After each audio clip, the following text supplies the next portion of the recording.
Welcome to the Paradigm Shift on 4ZZZ 102.1, where we challenge the assumptions of our current society to resist depression and investigate alternative ways of living, for a world based on justice, solidarity and sustainability.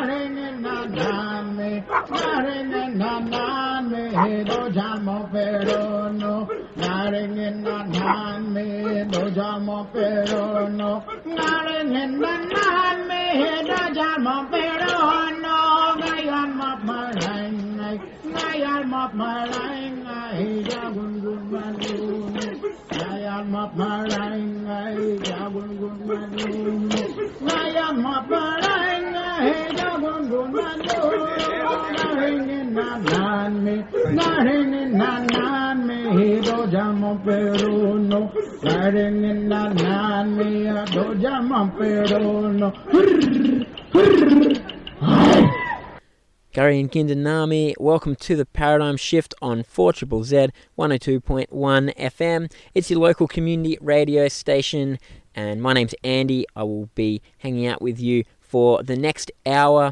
I'm coming to you today from Nunda Country on the west coast of Australia, slowly making my way back up towards Brisbane, but acknowledging traditional owners all over this wide land. And what we do on this show is talk about current affairs. We try to get a different view on them, and especially try to talk about how can we make the world better. And today's show is a topic that I have not talked about very much on the show, so I'm excited to delve into a little bit.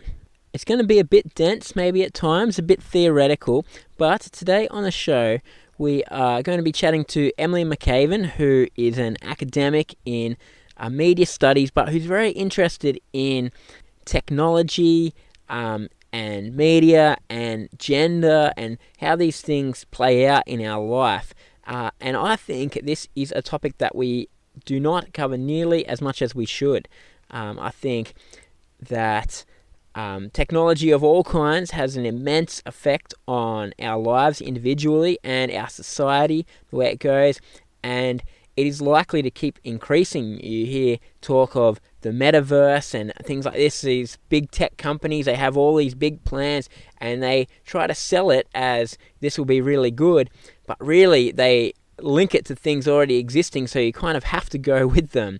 And we don't get much of a say of what do we want our social media technology, information technology to look like, and yet these things have incredible influence. So many of us are glued to our smartphones and our multiple social media accounts or streaming accounts or online shopping or online apps of all kinds. And so I think it's very worth asking questions about what it's doing to us, about where the power is and how we can maybe claim some of it back to adjust technology in a way that is beneficial for all of humanity, not just a few people who control big companies. About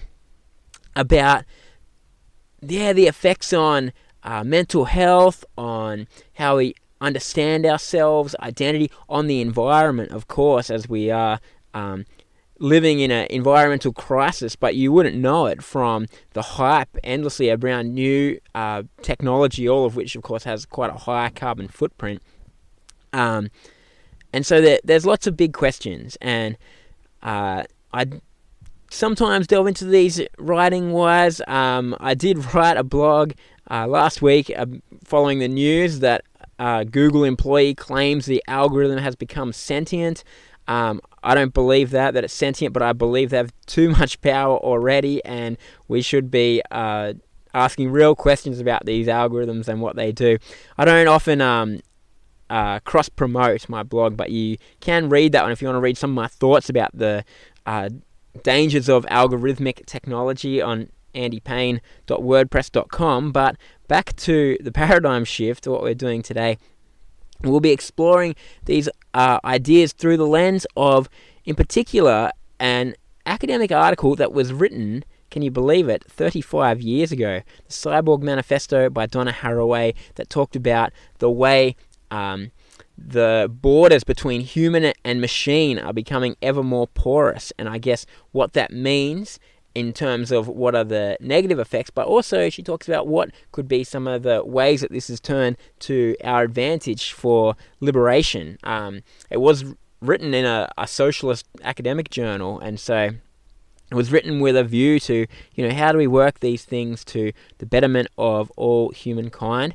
And so, we'll delve into that with Emily McAvan, and I hope you do enjoy it. I think, again, it's a really important topic, and it's good to sometimes get a bit theoretical and try to open up our brains to understanding things at a different level. Let's get into it. Hi, my name is Emily McAvan, Dr. McAvan, I suppose. I'm an academic at Monash. I teach in the Media Studies department, and my research, my writing is about the intersection between religion, culture, and the environment. And I'm interested in, the ways that the natural and the cultural are interwoven.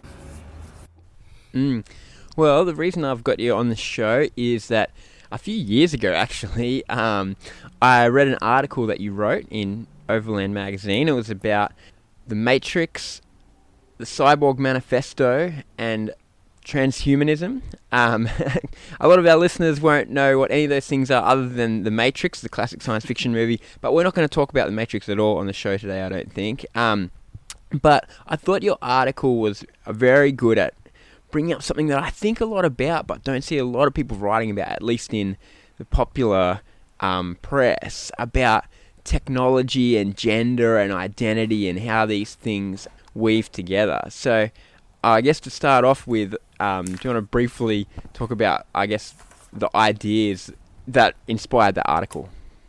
Sure. I was asked to, write the article because The Matrix was, celebrating 20 years.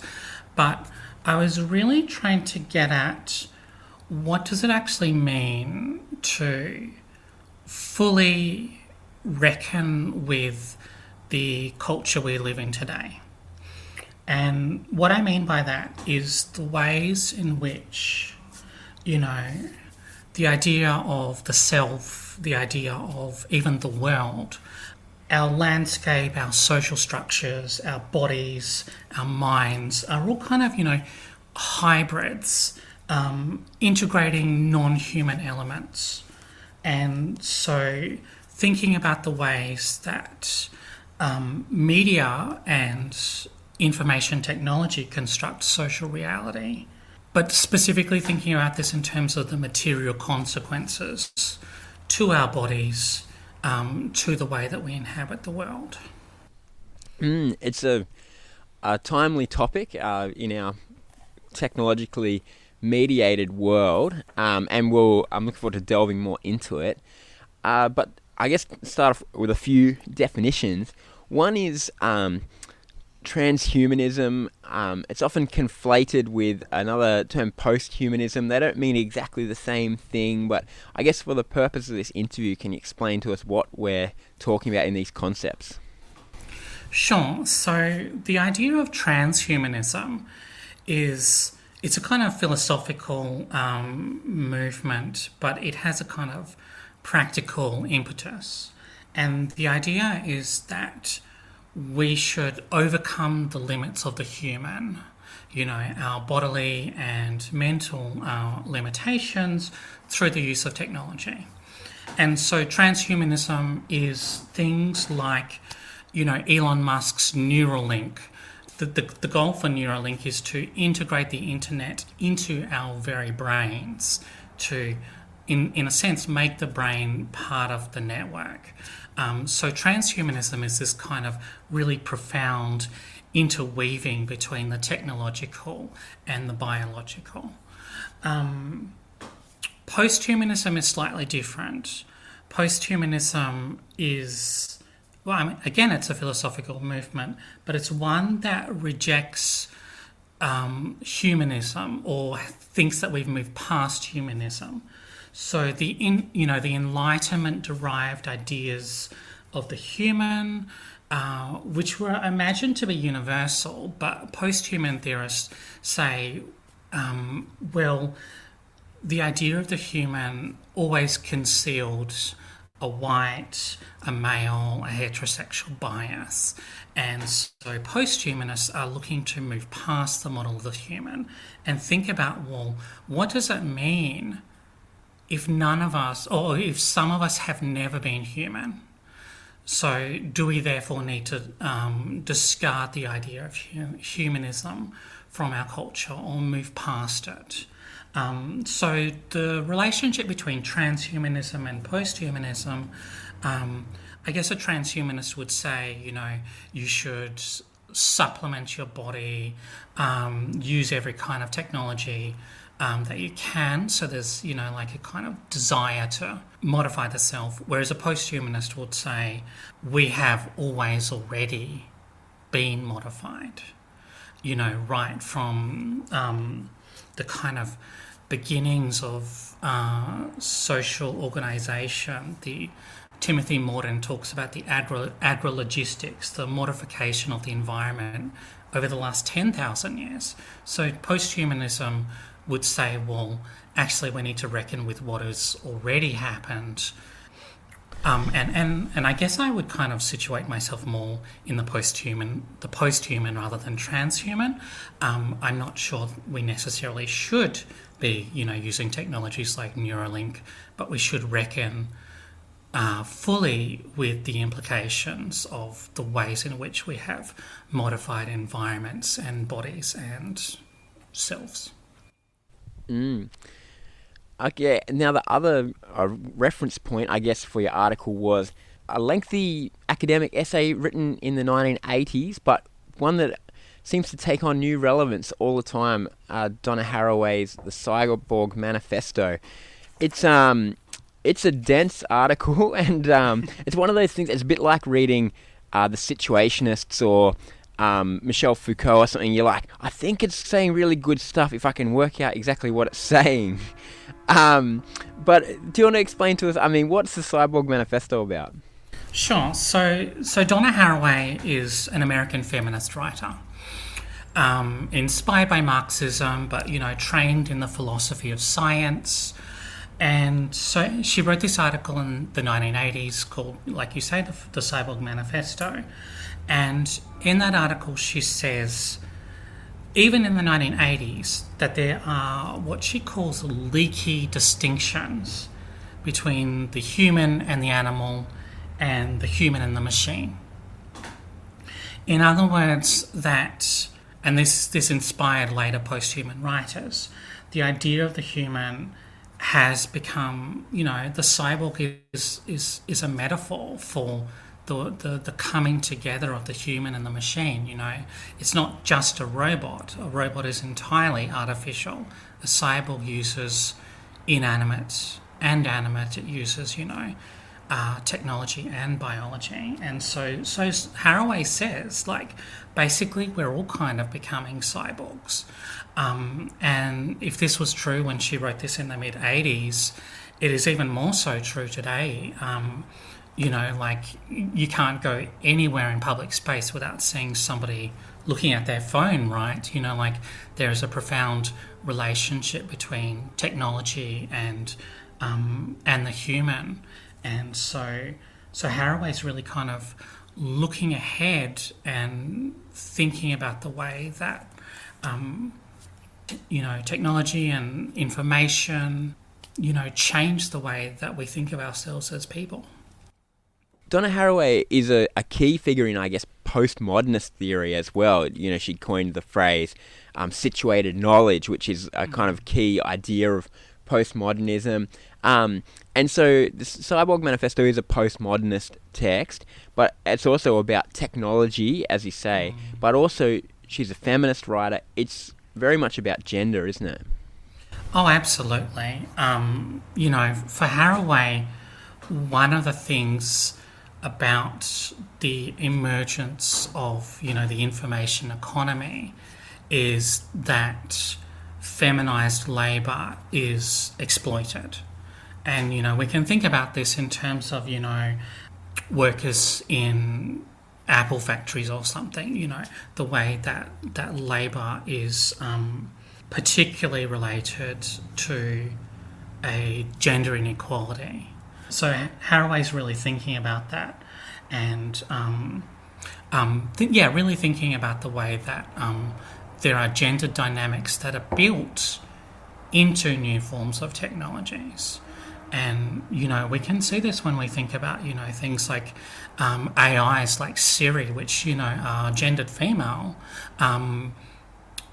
Of course, an AI doesn't have a sex or a gender, but they're gendered female, semiotically, in terms of their meanings, because we have ideas that, women are supposed to be helpers, to, serve. So there's kind of a gender dynamic that Haraway sees emerging in the new information economy. So, Donna Haraway in 1985 sees a world where human and machine are changing to become ever more integrated. She then applies this to, I guess, the possibilities of a post-human worldview, and indeed a post-human reality, right, where we are technologically augmented, and the break with the norms of gender, which either had been determined by biology or by humanist philosophy. And that seems to me to have been a very prescient observation, given the changes in, I guess, philosophy and the practice of how gender's lived out in the years since it was written. Yeah, sure. If Haraway talks about the leaky distinction between the human and the machinic, there's a leaky distinction between male and female, over the last 40 years, right? So, with the emergence of new forms of gendered identity and gendered embodiment, so that's absolutely something she anticipated better than anyone. In that way, I guess if we can see that living out, I mean, do you think we're currently living in a kind of transhuman reality where we are technologically augmented in our identity, at least? Yeah, I think we are. I think we don't acknowledge it. There's a lot of nostalgia for ideas of the natural that we see in various, political movements or rhetorical strategies. But yeah, I think, if we think about the ways that almost everyone modifies their bodies and their minds through, various forms of chemicals,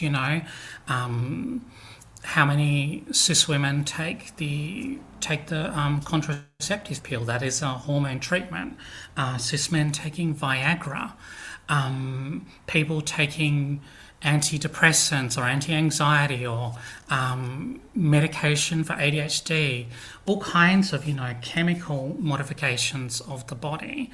These are, changing the body and the self.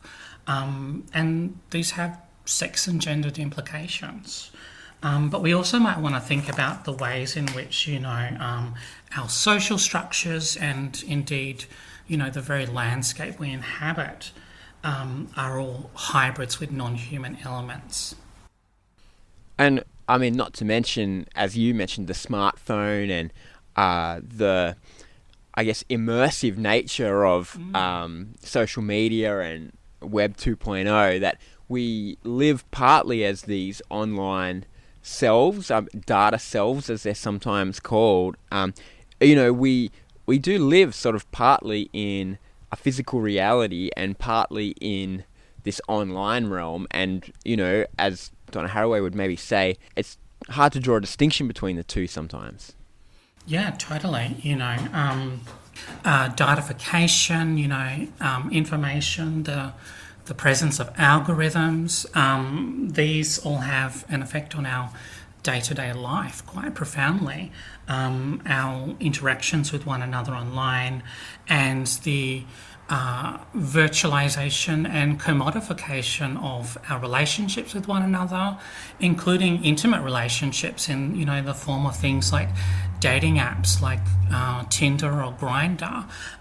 These are ways in which, ourselves are entangled with technological structures and specifically, informational structures. What does it mean when our sense of sexuality is interwoven with an app or with online pornography or even just media culture in general? There's quite a profound influence on, things we think of as fundamental and natural, but that are always also cultural. Well, like you've said, and I agree with, we don't talk about this as much as we probably should. In a way, it's unacknowledged, and in a way, maybe intentionally unacknowledged, as tech companies like to fly under the radar a bit, and people don't really like to acknowledge it. I guess one of the questions is this a good or a bad thing, or how do we draw that distinction? Look, I think that's an interesting question. In terms of the ethics or morality of it, I think there's a danger in positing certain kinds of identities as avant-garde and the future, or while seeing others as outdated. I don't think that's useful. But I also think we should ask questions about what does it mean to like I say, commodify quite important aspects of our lives. There are social and political implications to the commodification of things like sexuality that I think we should think about. I'm not sure that even a lot of the people who claim to be defending ideas of the human, ideas of the natural, really want to reckon with the quite significant ways that our everyday lives have been changed. It's not like we had a conversation about what it means that suddenly, I have an internet connection with me every single moment of my day. What that might mean in terms of my ability to concentrate, my ability to connect with the people around me. We haven't really had much of a conversation about that beyond, like I said, a kind of either nostalgia for the natural, which entails rejecting everything, or a kind of full-throated embrace, as the transhumanists, posit, that doesn't really think about, the ethical and political implications of these things. Well, we certainly seem to be getting more connected, whether it's through people's active choice or just the momentum of these big companies rolling out new tech all the time. We only seem to be going in one direction here, in the terms of becoming, more connected to machines or less. But are the two in tension? Are there points where they're in tension? I think about like the immense growth of the big tech and the online world. People talk about the metaverse, and then the issues of our physical world, right, and the damage that we're doing to it through climate change.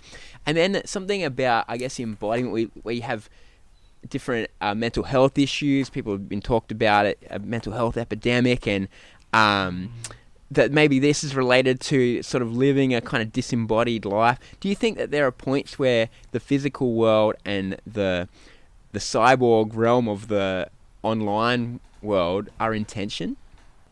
Look, I think I don't think we can put the genie back in the bottle in terms of technology or any of the kinds of modifications I have talked about.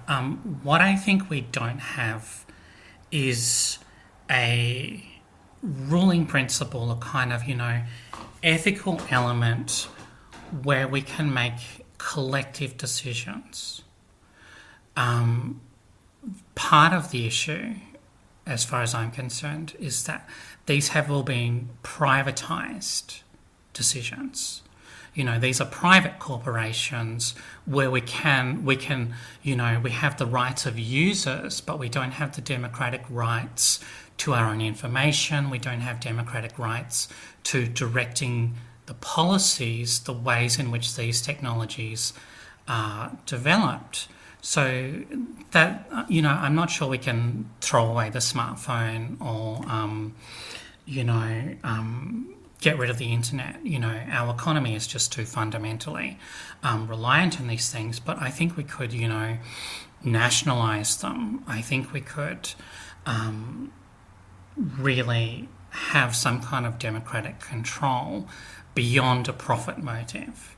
If all we have is a profit motive, then technology is not being developed democratically. It's not being developed in common. It doesn't have different ethical imperatives besides the ability to generate profit. And I think that's the problem. Do you think that, I guess, in this way we need to catch up with post-human ideas about how technology shapes us and see our online technologies as kind of fundamental social infrastructure, the same way that we have nationalised schools or roads or hospitals, that technology also is something that's so fundamental to us as individuals and how we relate that it should be nationalised? Do we need to catch up in our thinking? Yeah, I think we do. I think we need a sense of a new commons. I think just as, education and health are fundamental human rights, I think the ability to shape ourselves and to shape the world we live in should be distributed widely and be something we collectively have an input into decision making rather than small numbers of private corporations. Well, the big question, I guess, is how do we do that when these big tech companies are literally now the biggest corporations in the world? Do you think there are developments around the world that are sort of trying to reclaim these spaces into, as you say, a new commons?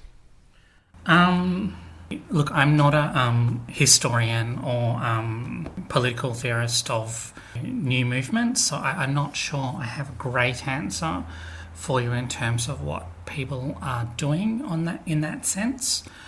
I acknowledge that this is a very difficult thing to do, but I think the beginnings need to be at least from a very serious conversation, where we start to talk to politicians and begin to assemble social movements that are capable of calling for a change, because that would take some time. Yeah, I don't see a lot of movement on that, but I think it's something that would be good if it would occur. Yeah, which I guess might bring us back to media, and you study media, and this article that you wrote about The Matrix, it was an example of storytellers, these movie makers, the Wachowski sisters, like exploring these ideas in a film. I guess we've talked about how these ideas aren't maybe recognised as much as they should be, or in some ways I think are kind of actively repressed from talking about. I think big tech doesn't really like conversations too much about it. But, I mean, is there a role for storytellers here and culture to try to be asking these questions? Oh, absolutely. I believe very strongly in the role of storytelling in making sense of our lives. So I think, culture very much has a really important role in terms of helping us think through what is already happening in our society, helping us imagine possible futures, and helping us imagine possible alternatives. If you can't imagine an alternative, you can't live an alternative. So we very much do need to, invest in storytellers, invest in the arts in order to, create social change in that sense. do you think, as somebody who does media studies, are there good places where these discussions are happening? I mean, Black Mirror was something that really tried to have a kind of social analysis of technology and what it was doing. Do you think that we're doing this well, or is there room to improve? Oh, I think there's always room to improve. But, science fiction is one place where there's at least the potentiality for telling stories that allow us to rethink our present and to rethink our future. In terms of, other places where this is happening, I think there's a kind of partial conversation that's happening where we have, cultural conversations about climate change and cultural conversations about gender and cultural conversations about social inequality and capitalism, and they're not necessarily all connected, and we're not necessarily connecting the dots on these, disparate ideas. But I think, I think it would be useful if we could, collectively start to try to connect the dots. And, there's a science fiction genre called solar punk, where people are trying to imagine, a post-climate change world in which there are new forms of economic organisation, new forms of ways of inhabiting the environment. And, if we don't imagine new ways of inhabiting the environment, given the rapid nature of climate change, as a species, we're heading towards extinction.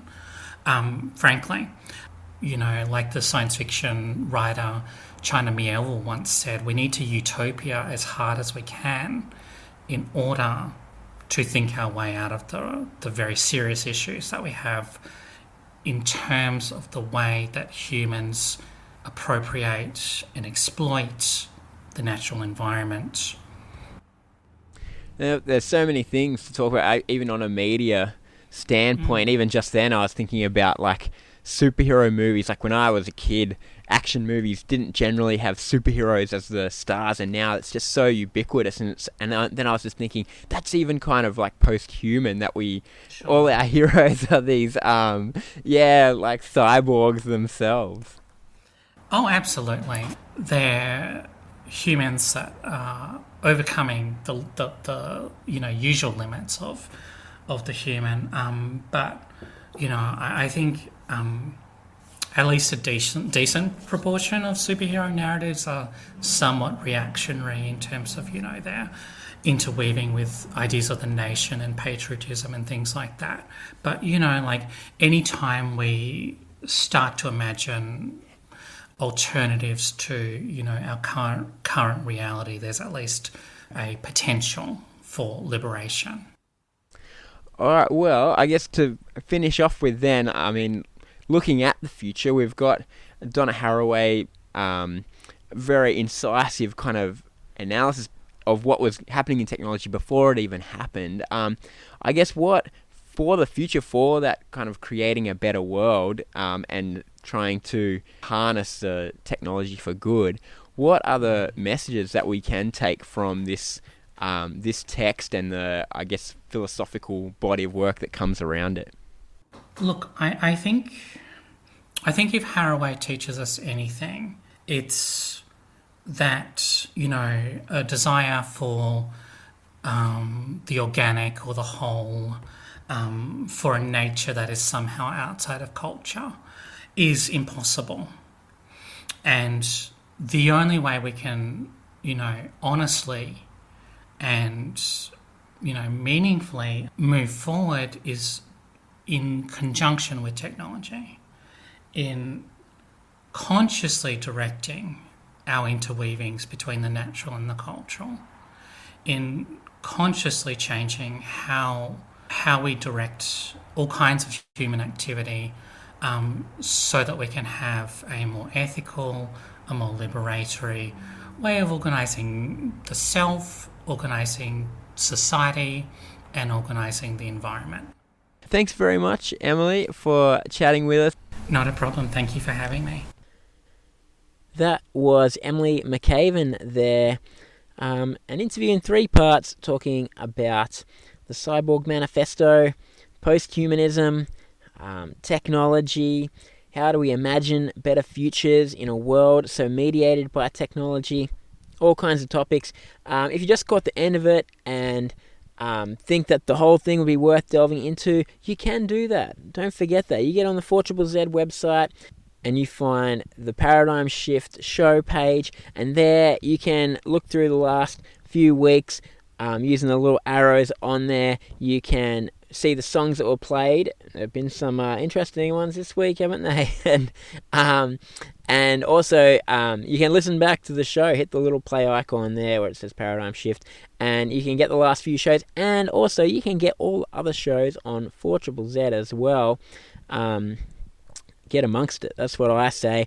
And of course, we have been talking a lot about media, I guess, and about how big tech companies, they are monopolistic in nature, they are amoral at best when it comes to what they do with the users' data that they're using.